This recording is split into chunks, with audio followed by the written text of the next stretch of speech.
Sino nga ba ang mas makikinabang kung tuluyan ang aalisin ang excise tax sa mga produktong petrolyo? Ang may hirap o mayayaman? Ito ang naging sentro ng pagdinig ng Joint Committee hearing sa Kamara kahapon. Ang buong detalye ng balitang yan ihatid sa atin ni Judea Bernardo. Judea.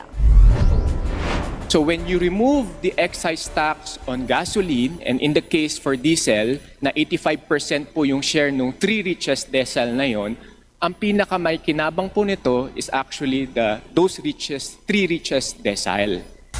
Sa pagbubukas ng ikatlong araw ng Joint Committee hearing kaugnay ng Legislative Energy Action Development o LEAD, ito ang isiniwalat ni Department of Finance Undersecretary Carlo Adriano kaugnay ng umanong dahilan kung bakit naunang tapyasan ng buwis para sa liquefied petroleum gas o LPG at kerosene. Sagot naman ng ilang mambabatas, kulang at hindi konkreto ang datos na iginigiit ng DOF mula sa Family Income Expenditure Survey ng Philippine Statistics Authority. So that's why we're surprised now na only the rich will be able to be benefited. Of course not, Mr. Chairman. Clearly, the rich in this country is only 1.5%, not even 2%.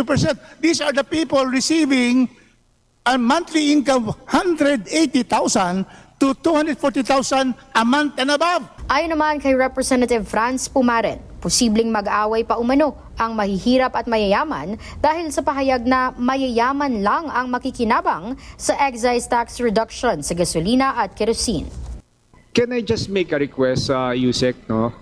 Let me stop using yung word na yung mga riches, mayayaman, will just benefit from that. Sinesegregate natin sila eh.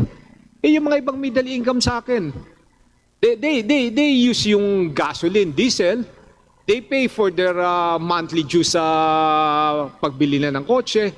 So maybe can you start using another term for that? Parang pinag-aaway mo yung mayaman tsaka yung sa lower sector ng society.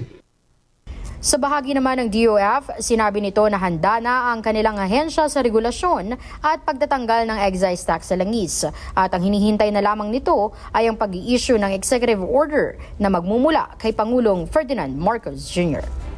Mula rito sa House of Representatives, ako po si Judea Bernardo, DTV News. Maraming salamat sa iyo, Judea Bernardo.